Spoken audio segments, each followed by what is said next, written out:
Boire au torrent 527. Le passage de la Bible que nous allons lire ensemble aujourd'hui est relatif aux instructions données par le Seigneur Jésus dans les 4 évangiles. Auparavant, nous avons vu les miracles du Seigneur. J'ai commencé par les 8 miracles dans l'évangile de Jean. Concernant les instructions du Seigneur, il y en a vraiment beaucoup. Je me demandais par où débuter. J'ai pensé à l'évangile de Matthieu, car dans le chapitre 5, dès le début du sermon sur la montagne, il y a déjà 4 paraboles qui sont le sel, la lumière, la ville et la lampe. Après les 8 béatitudes, ou 9 d'après certains, il a parlé de ces 4 paraboles. Il parlait des gens qui suivaient le Seigneur, ou aujourd'hui les chrétiens. Comment pourrait-il influencer le monde? Il ne faudrait pas qu'on se cache. On devrait témoigner pour le Seigneur, guider les gens afin qu'ils connaissent Dieu et son salut. Je vais commencer par parler des instructions du Seigneur Jésus dans la Bible. Je pense qu'elles sont vraiment importantes. C'est aussi l'un des importants objectifs du Seigneur Jésus en venant. Nous devons être d'un même sentiment avec le Seigneur. Nous savons que le Seigneur est le Messie, le Christ, c'est-à-dire que l'une de ses plus grandes responsabilités est d'être prophète pour transmettre la parole et la volonté de Dieu. Ainsi, quand on lit la Bible, d'une part, on lit comme si on s'approchait du Seigneur, en nous réjouissant de son amour et de sa présence. À travers la lecture de sa parole, connaître ses sentiments pour nous. Mais rappelons-nous que, concernant la volonté de Dieu, j'espère qu'on ne se contentera pas d'écouter, mais aussi d'agir, de pratiquer pour que ce que l'on entend devienne bénéfique pour nous. Le Seigneur Jésus avait ses raisons d'utiliser les paraboles pour parler à la foule et aux disciples. D'une part, pour faciliter la compréhension, et d'autre part, le Seigneur n'expliquait pas directement, mais utilisait des paraboles pour que ceux qu'il recherchait vraiment venaient lui demander, compter sur lui et ainsi le comprendre. Je donne un exemple si je vous comparais à une tortue volante. En entendant cela, il se peut que vous ne compreniez pas, mais vous ne cherchez pas à savoir et vous vous en allez. Mais si vous êtes vraiment intéressé, vous vous poserez des questions sur la tortue volante pour mieux comprendre, connaître la raison et en savoir plus. En outre, les paraboles utilisées par le Seigneur Jésus sont très souvent les choses qu'on voit dans la vie, très faciles à comprendre. Toutefois, sans l'explication du Seigneur Jésus, on ne comprendrait pas le véritable sens de certaines paraboles. Par exemple, la parabole de semeur. Que signifient les oiseaux, la semence et les épines? Si nous rencontrons des difficultés, ne comprenons pas la lecture de la Bible, il ne faut absolument pas laisser passer. Il faut aller devant le Seigneur pour lui demander. Le Seigneur nous l'apprendra. J'ai expérimenté plusieurs fois que le Seigneur me parle dans mon cœur pour me faire comprendre la Bible. Et vous le pouvez aussi, parce que le Saint-Esprit habite aussi en vous. Le Seigneur veut bien aussi nous révéler la volonté de Dieu, mais rappelons-nous d'avoir la volonté d'obéir et de mettre en pratique. Aujourd'hui, je vais vous parler de la première parabole qui est le sel. En effet, le Seigneur nous a comparés au sel. Lisons le passage de la Bible que j'aimerais lire avec vous aujourd'hui. L'Évangile de Matthieu, chapitre 5, verset 13. Vous êtes le sel de la terre, mais si le sel perd sa saveur, avec quoi la lui rendra-t-on? Il ne sert plus qu'à être jeté dehors et foulé aux pieds par les hommes. On va lire aussi le livre de Lévitique, chapitre 2, verset 13. Tu mettras du sel sur toutes tes offrandes. Tu ne laisseras point ton offrande manquer de sel, signe de l'alliance de ton Dieu. Sur toutes tes offrandes, tu mettras du sel. Et aussi Nombre, chapitre 18, verset 19.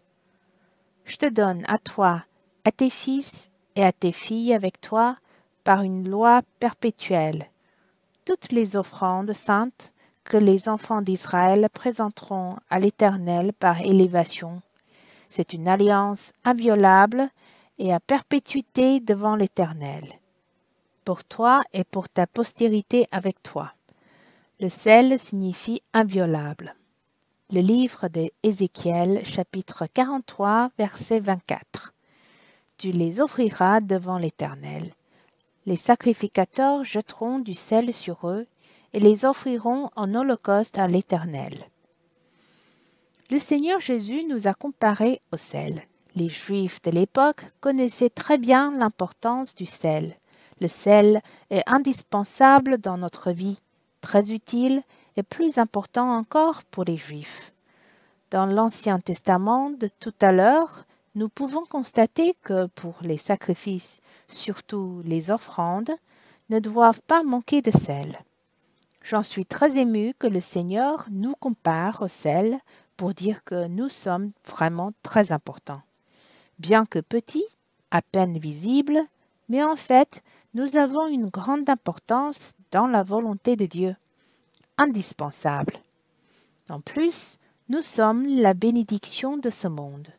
Nous avons une grande influence dans ce monde.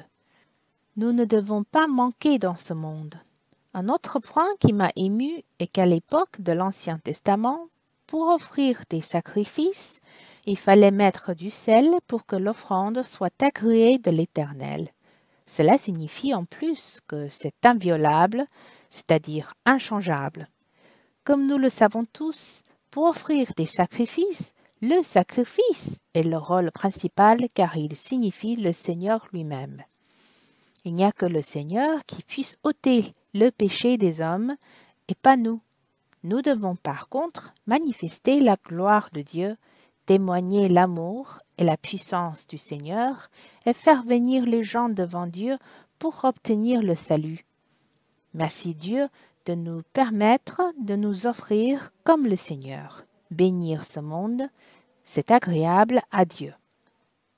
En outre, remarquez, frères et sœurs, que le Seigneur ici ne nous demande pas de devenir le sel et la lumière, ou faire le sel ou la lumière, mais il nous dit que nous sommes le sel et la lumière. Au moment où l'on croit en Seigneur, où l'on renaît, où l'on est sauvé, nous sommes non seulement devenus enfants de Dieu, mais le Seigneur nous a aussi changés pour être le sel et la lumière du monde. Nous nous sommes déjà unis au Seigneur pour toujours. Cela pour nous rappeler notre identité. Nous devons bénir et influencer le monde. Frères et sœurs, j'espère que nous allons garder la saveur d'être chrétiens et bien se rapprocher du Seigneur. Nous obtenons de lui la parole, la vie, la force et l'amour. Nos attitudes et nos témoignages sont le sel de la terre. Si nous perdons nos témoignages, nous perdons notre saveur. Nous aimons parce que Dieu nous a aimés en premier. Donc, nos bonnes attitudes et nos témoignages ne dépendent pas de nous-mêmes. Il nous faut être proches du Seigneur, être en bonne relation avec lui, être influencé par lui, comme on dit en chinois, près du cinabre est rouge, près de l'encre est noir. Plus on est proche du Seigneur, plus on devient proche de Abba. Notre spiritualité s'enrichit et devient forte pour aimer et manifester Dieu. C'est très précieux que le Seigneur nous a fait le sel de la terre. Il veut nous utiliser. Avec nous, il veut offrir une offrande que Dieu veut. Que chacun d'entre nous chérisse non seulement que Dieu nous a transformés, mais encore plus qu'il veuille nous utiliser et qu'il nous a commissionnés pour influencer le monde. Que le Seigneur nous bénisse. Adorons ensemble pour conclure. J'espère aussi que vous trouverez le temps pour relire les passages de la Bible que j'ai choisis tout à l'heure. Relisez-les si vous avez des sentiments ou des réjouissements, donner des réponses à Dieu. Nous devons ainsi lire la Bible, adorer le Seigneur et nous rapprocher du Seigneur. Seigneur, je te remercie de nous avoir changés en sel de la terre et de pouvoir œuvrer avec toi, influencer le monde et bénir le monde. Seigneur, je te prie de nous garder pour nous approcher de toi souvent et être influencés par toi, pour que l'on expérimente profondément ton amour, pour que l'on puisse aimer, car nous aimons, parce que Dieu nous a aimés en premier. Seigneur, que tu continues à nous bénir.